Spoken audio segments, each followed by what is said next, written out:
We'd have these family dinners, and, Yeah. and he would sort of, right when the digital cameras came out, when internet was dial-up. Ryan Reynolds, widely regarded as the driving force behind Deadpool's meteoric rise in modern cinema, found himself at the center of an unexpected legal storm. Known for his passion and dedication to the character, Reynolds fought for years to bring an authentic version of Deadpool to the big screen. His efforts paid off spectacularly. Deadpool became a cultural phenomenon, breaking box office records and reshaping the superhero genre with its sharp wit, irreverent humor, and unapologetic R-rated tone. For fans, Reynolds wasn't just playing Deadpool, he was Deadpool. Yet, despite his deep connection to the franchise, Reynolds was blindsided when Justin Baldoni, an actor and director seemingly unrelated to Deadpool's history, filed a lawsuit against Disney. Baldoni's claim? That obscure clauses in a long-forgotten contract granted him certain rights to Deadpool. I didn't realize how much I was suffering. And so many men I know are suffering, but we can't ask for help. We can't talk about it, because if we talk about it, we're challenging the system that keeps us in the box. Yeah. Rights that even Disney seemed unaware of. This revelation sent shockwaves through the entertainment industry, raising questions about how Baldoni became entangled in a franchise so closely tied to Reynolds' identity. As news of the lawsuit broke, the entertainment world erupted with speculation. Fans and commentators debated Baldoni's motives. Was this a legitimate legal claim, or an opportunistic move to gain leverage in the Marvel Cinematic Universe? Social media lit up with theories, memes, and heated discussions, with fans expressing everything from confusion to outright panic about what this could mean for Deadpool's future. At its core, the lawsuit represented more than a legal dispute. It symbolized a clash between creativity and corporate control, individuality and conglomerate interests. For Reynolds, Baldoni, Disney, and the legions of Deadpool fans, the stakes couldn't be higher. The question loomed: could Deadpool's irreverent spirit survive this unprecedented legal and corporate battle? Or would the franchise lose its edge in the face of sanitized compromises and legal entanglements? The legal drama began quietly, but quickly snowballed into one of the most talked-about controversies in Hollywood. Justin Baldoni, an actor and director primarily known for his work in heartfelt dramas, shocked the industry when he filed a lawsuit against Disney, alleging that he held obscure contractual rights to the Deadpool character. His claim, based on what he described as overlooked clauses in older agreements, was as surprising as it was puzzling. Group of women and men that are for looking a certain way, and my wife has a lot of trauma from growing up. And at first glance, Baldoni's involvement seemed out of place. He had no prior connection to Deadpool's creation, adaptation, or rise to fame under Ryan Reynolds' stewardship. Neither Reynolds nor his longtime collaborators on the franchise had ever heard of Baldoni's supposed stake in the character. Despite this, Baldoni's legal team presented his claim with confidence, suggesting that his rights could significantly impact the future of Deadpool under Disney's management. Ryan Reynolds, taken aback, struggled to make sense of the situation. Deadpool was more than just a role for him. It was a passion project, one he had fought tirelessly to develop and protect. Yet now, his character's fate was clouded by uncertainty, with Baldoni's lawsuit threatening to complicate Disney's already delicate plans to integrate Deadpool into the Marvel Cinematic Universe, MCU. As the lawsuit gained traction, it became clear that this wasn't a simple matter of contract disputes. It was a potential power struggle with far-reaching implications for one of Marvel's most beloved characters. For Ryan Reynolds, Justin Baldoni, Disney, and the fans, the stakes were clear. And we're hurting ourselves. We're walking around miserable and unhappy, even though we're putting on a face that we are. So a book was kind of like a 2.0 of the TED Talk. It was a way to put everything on the page, and it was also really healing for me. The future of Deadpool hung in the balance, and the outcome of the lawsuit could reshape the franchise in ways no one had anticipated. As news of Justin Baldoni's lawsuit spread, Disney's response was swift but fraught with challenges. The entertainment giant, renowned for its tight control over intellectual property, was suddenly thrust into a legal battle over one of its most unpredictable and unconventional franchises. The lawsuit came at a precarious time for Disney, as it was navigating other challenges within the Marvel Cinematic Universe, MCU, and broader corporate struggles with recent acquisitions and underperforming projects. Disney's legal team immediately launched an internal investigation to determine the legitimacy of Baldoni's claims. Early reports suggested that the alleged rights stemmed from an obscure clause buried within a pre-existing contract, potentially tied to Marvel's pre-Disney era. We launched Disney Plus only in 2019, so it's just over 4 years ago. In a very, very short period of time, we find ourselves second to Netflix in terms of global subscribers. The revelation, if proven true, could mean that Baldoni's claim was more than just a publicity stunt. It might hold actual merit. This left Disney scrambling to contain the potential fallout, as the implications extended beyond Deadpool to their broader Marvel portfolio. Within Disney's leadership, the lawsuit sparked significant internal debate. Some executives advocated for a proactive, transparent approach, acknowledging Baldoni's claims and clarifying the steps being taken to resolve them. They believed that addressing the controversy head-on could prevent the situation from spiraling out of control. Others, however, viewed Baldoni's move as a baseless attempt to gain leverage, arguing that giving it too much public attention could legitimize his claim and undermine Disney's legal and creative authority. Amid this chaos, Disney's CEO Bob Iger broke his usual silence on specific Marvel controversies to address the issue directly. We ended up losing a lot of money on that, more so than we expected initially. Part of that was because we were chasing sub-growth and not as focused as we needed to be on the bottom line. Known for his calm demeanor and strategic savvy, Iger sought to reassure fans that Disney remained committed to preserving Deadpool's essence, while also ensuring the franchise aligned with the MCU's broader goals.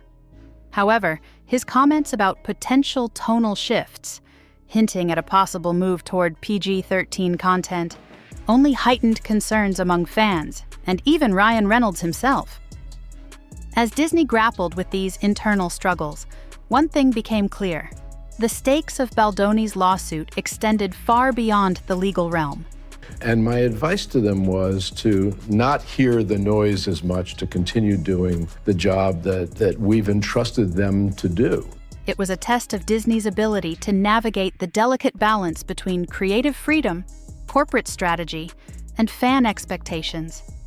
How the studio handled this controversy would not only shape Deadpool's future, but also set a precedent for how Disney approached its edgier properties in the years to come. For Ryan Reynolds, the lawsuit was more than just a legal issue. It was a deeply personal challenge.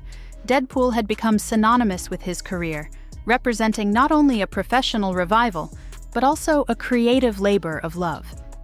Reynolds had fought tirelessly to bring the character to life in an R-rated format, defying Hollywood norms and setting a new standard for superhero films. Now, with Justin Baldoni's lawsuit threatening the future of the franchise, Reynolds found himself at the center of a complex and high-stakes battle. One of the most immediate concerns was the potential impact on Deadpool's tone and identity. For years, fans had embraced the character's irreverent humor, vulgarity, and meta-commentary, all of which set him apart from the polished heroes of the Marvel Cinematic Universe, MCU. With Disney's reputation as a family-friendly brand, fans were already wary of how Deadpool would be integrated into the MCU. Baldoni's legal claim added another layer of uncertainty, raising fears that the character might be watered down to align with Disney's corporate image. Reynolds faced mounting pressure from multiple directions. On one hand, fans looked to him to defend Deadpool's edgy, R-rated essence. On the other hand, aligning too closely with Disney's corporate stance could alienate the very audience that had propelled the franchise to success. Reynolds responded with measured statements, urging fans to remain patient while reiterating his commitment to the spirit of Deadpool. Behind the scenes, however, he privately expressed concern about the creative and logistical challenges posed by the lawsuit. For Reynolds, the stakes were personal and professional. Deadpool wasn't just a character, it was a representation of his creative voice and his ability to defy expectations in a crowded superhero market. The lawsuit introduced a risk of losing the very elements that made Deadpool a phenomenon, leaving Reynolds to grapple with the possibility of seeing his vision diluted by corporate and legal constraints. As the lawsuit unfolded, Reynolds remained a steadfast advocate for Deadpool, working to preserve the character's irreverent identity while navigating the complexities of the legal battle. For fans, his dedication offered a glimmer of hope that no matter the outcome, Deadpool's unique spirit would endure. However, the challenges facing the franchise were undeniable, and the path forward was anything but certain. The legal battle between Justin Baldoni and Disney quickly became a symbol of broader industry challenges, sparking debates about creative control, corporate dominance, and the evolving landscape of Hollywood. The lawsuit's implications extended far beyond Deadpool, raising critical questions about how major studios handle intellectual property and the rights of creators in an increasingly complex entertainment ecosystem. One of the most significant industry repercussions was the spotlight it placed on Disney's handling of edgier content. Since acquiring Marvel, Disney had faced ongoing criticism for its attempts to integrate darker, more mature characters into its traditionally family-friendly brand. Deadpool, with its R-rated tone and boundary-pushing humor, represented a unique challenge. Baldoni's lawsuit amplified concerns that Disney's corporate priorities might clash with the creative freedom needed to keep the character true to its roots. The lawsuit also reignited conversations about the balance of power in Hollywood. As studios consolidate their control through acquisitions, questions about the rights of creators and smaller players have become increasingly urgent. Baldoni's claim, whether seen as opportunistic or legitimate, highlighted the potential for overlooked clauses and contracts to disrupt even the most established franchises. Industry insiders speculated that Baldoni's move might inspire other actors, directors, or writers to scrutinize their past agreements for similar opportunities. Fans, meanwhile, expressed growing frustration with the commercialization of beloved characters. Social media buzzed with debates about whether Disney's corporate interests were undermining the authenticity of Marvel's properties.